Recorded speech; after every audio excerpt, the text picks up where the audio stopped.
mình có những chiếc nhẫn đẹp quá này. Ở đây có ngọc lục bảo, đây là hồng ngọc, thậm chí có cả kim cương nữa. Ôi, mình có ý tưởng này rồi. Cùng làm thử thách nấu ăn nhá. Mỗi một bạn gái sẽ phụ trách một loại đá quý khác nhau. Nếu mà mọi người đã ở đây rồi, vậy thì chúng ta bắt đầu thôi. Mình muốn một chiếc bánh, chuẩn bị cho mình đi nào. Ý tưởng hay đấy. Mình biết ngay là cậu sẽ cần thứ gì rồi. Chúng ta cùng dùng phép tạo ra những lớp bánh này nhá. Và bây giờ thì chúng ta sẽ lấy kem màu xanh ra đây. Đấy, chúng ta cần phải làm bánh thật là nhanh thôi. Ở trên bánh chúng ta sẽ cho thêm này nữa. Đấy, cứ làm nhiều tầng càng tốt. Bánh đã làm xong rồi. Vậy thì bây giờ chúng ta có thể cho cái này ra. Ôi trời ơi, sao mà tuyệt thế này. Bây giờ thì mình sẽ quẹt cái này ra. Và bây giờ thì mình sẽ nhấc cái bánh này lên trên cùng. Wow, đẹp thật đó Phoebe. Tớ với cả Liv cũng đã lắp ráp xong bánh của mình rồi. Chúng ta cùng tạo ra những viên đá quý xinh xắn để trang trí bánh này thôi. Cố lên nào. Ôi trời ơi, trông nó tuyệt vời. Ôi, bánh của mình quá là tuyệt rồi. Bây giờ thì mình sẽ đổ tất cả những cái này vào đây để làm caramel. Bây giờ thì mình sẽ cần lửa một chút để nó tan chảy ra. Đấy, sẵn sàng rồi. Bây giờ thì mình sẽ lấy dâu tây và nhúng nó vào caramel. Ôi trời ơi, đẹp thế này cơ mà. Sau khi nó đã đông vào rồi, vậy thì chúng ta có thể trang trí bánh được rồi nhá. Còn ở đây thì chúng ta sẽ cho kem như thế này. Trời ơi, có phải là rất là đẹp mà đúng không? Vừa đẹp lại còn vừa ngon nữa chứ. Bây giờ thì cùng xem chúng ta đã làm được gì nhá. Không tệ chút nào, nhưng mà ít đá quý quá. Nào, bây giờ thì chúng ta sẽ cho bánh lên trên. Và cuối cùng thì ở trên cùng mình sẽ cho thêm cả một cái vương miện này. Bánh của mình xong rồi. Wow, Liv, bánh của cậu tuyệt vời quá. Còn tớ cũng nghĩ xong rồi. Đầu tiên thì tớ sẽ xịt cái này ra. Sau đó thì mình sẽ lấy cái thìa này và mình xúc một cái này cho nó đẹp một chút. Sau đó thì mình sẽ cho thật là nhiều kim cương vào. Và chúng ta sẽ có viền ở bên ngoài siêu đẹp luôn. Trời ơi, trông tuyệt vời thế này cơ mà. Bây giờ thì các bạn hãy nhìn cái gậy này trông thật là đẹp nhá. Bởi vì là bây giờ sẽ có những cái này nó hiện ra. Wow, trời ơi, kim cương trông thật là tuyệt vời. Tớ có ý tưởng này rồi. Nào, nếu mà tớ trang trí cái hình trái tim này với cả cái kẹo mút này luôn thì sao? Đẹp quá. Bây giờ thì mình sẽ trang trí bánh. Đấy, thế là mọi thứ đã xong. Wow, Molly cậu làm thật là tuyệt vời. Còn tớ thì đã làm những cái hình kim cương này ở đây. Bây giờ thì mình sẽ cắt những cái hình mà cần thiết. Ôi vâng, làm rất tuyệt luôn. Mình cũng rất là thích đấy nhá. Nào, bây giờ thì mình sẽ cho một ít phép thuật vào đây. Mình muốn bánh của mình đầy những cái viên ngọc này luôn. Còn ở đây thì cứ để cho nó chảy sô-cô-la xuống đi. Trời ơi, sao mà cái này trông ngon thế này. Vậy thì bánh của mình đã sẵn sàng, mời cậu ăn. Wow, trời ơi, bao nhiêu là thứ ngon như thế này á. Nào, vậy thì mình sẽ bắt đầu với cả cái này đầu tiên xem nào.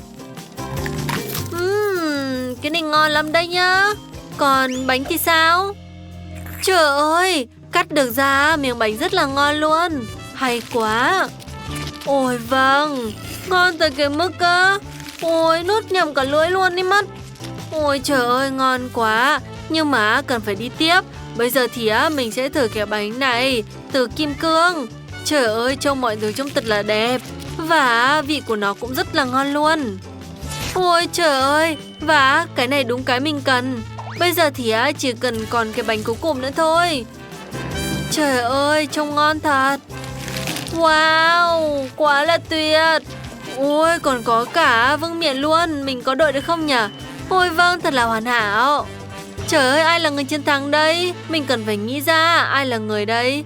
Quyết định rồi, người chiến thắng là tất cả mọi người. Wow, thật là tuyệt vời. Tình bạn của chúng ta đã chiến thắng. Giỏi quá.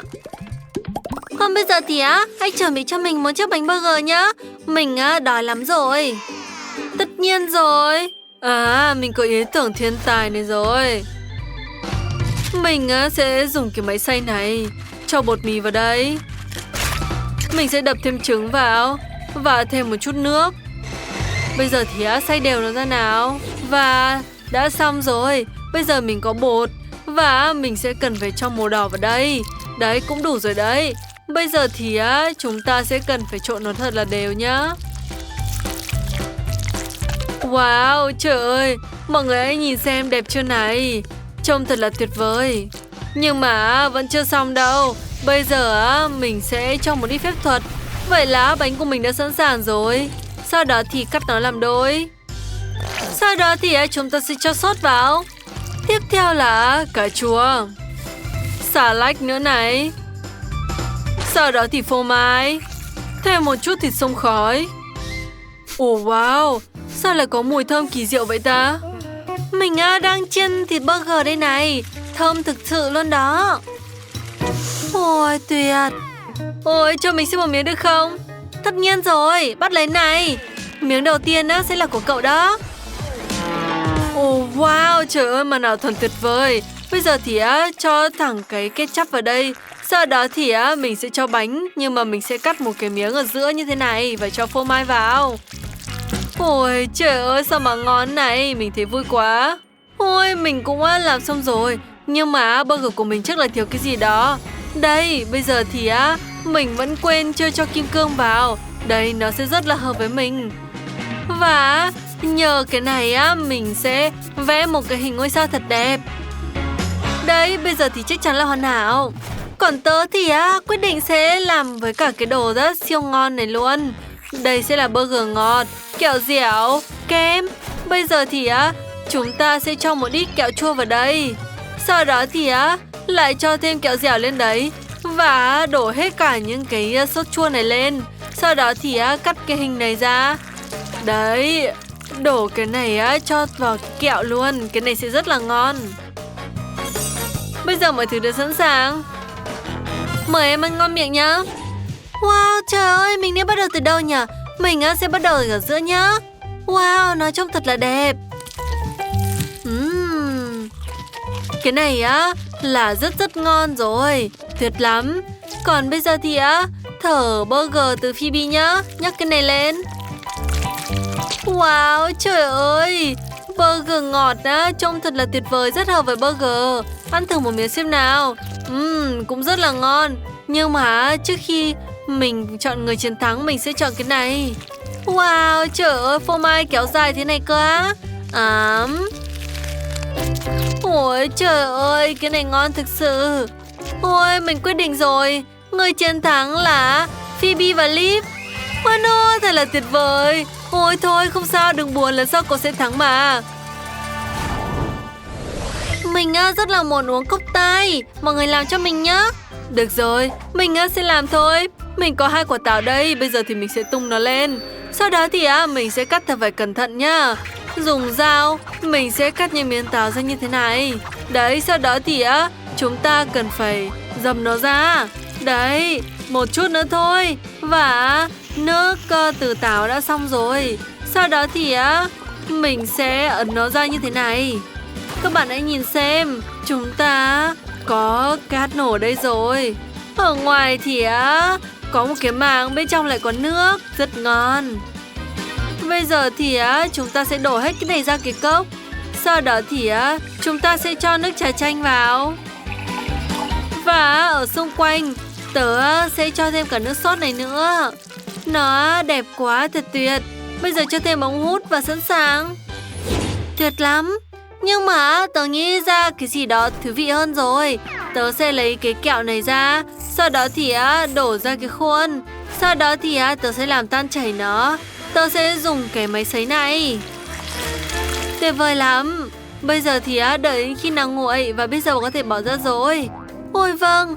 Trời ơi, hãy nhìn xem những cái cốc này tuyệt vời chưa. Và nó vẫn chưa hết đâu nhá. Bây giờ mỗi một cái cốc mình sẽ cho thêm kẹo Skittles vào. Và sau đó thì chúng ta sẽ cho Sprite vào. Trời ơi, sao mà cái này trông ngon thế này. Bây giờ thì chúng ta sẽ cho kem lên. Và sẵn sàng rồi. Liv, còn cậu nghĩ ra cái gì rồi? Còn mình thì quyết định làm cốc tai từ dưa hấu. Mình vừa gọt vỏ xong rồi. Và chúng ta đã có một viên hồng ngọc rất là hoàn hảo luôn. Bây giờ mình sẽ lấy một miếng dưa hấu. Sau đó thì cho vào trong máy sấy. Sau đó thì chúng ta sẽ cho thêm cả một miếng kem. Và chúng ta sẽ đổ một đống sữa vào đây. Bây giờ thì đóng cái nắp này vào. Sau đó thì chúng ta sẽ xay nó ra. Sẵn sàng rồi. Bây giờ thì có thể đổ vào trong này rồi. Bây giờ thì chúng ta sẽ cho thêm kem vào. Và đừng quên cho thêm ống hút vào nha. Tuyệt lắm. Các bạn ơi, tớ cũng làm xong rồi đây này. Chúc cậu ngon miệng nha Bella. Wow, trời ơi, cốc tay này đẹp thế này cơ mà. Mình muốn ăn bắt đầu từ cái này nhá. Thử xem nào. Ôi, chờ một chút, còn cái này là... Wow, trời ơi, nó nổi hay thật đấy. Mình rất là thích cái món này. Ồ, wow, trời ơi. Ở đây có một đống cốc tai này, thử xem nhá. Ngon thật. Trời ơi, không thể nào mà tin được. Chẳng lẽ cái này cũng có thể ăn được. Ôi vâng, nó là kẹo dẻo. Rất là tuyệt vời, nghĩ ra hay quá. Và cuối cùng thì có thể thử cái cốc tai cuối cùng. Nó rất ngon, rất dưa hấu, rất là tuyệt vời. Mình sẽ ăn nó thật là nhanh thôi. Tuyệt lắm. Nào, lần này thì người chiến thắng là Lip. Cậu là người tuyệt vời nhất. Các bạn đã nghe thấy chưa? Mình là người chiến thắng tuyệt đối. Cảm ơn rất là nhiều. Các bạn có thích video của chúng tớ không? Vậy thì hãy like, đăng ký kênh của chúng tớ và chia sẻ với bạn bè nhé. Còn bây giờ thì bye bye và hẹn gặp lại.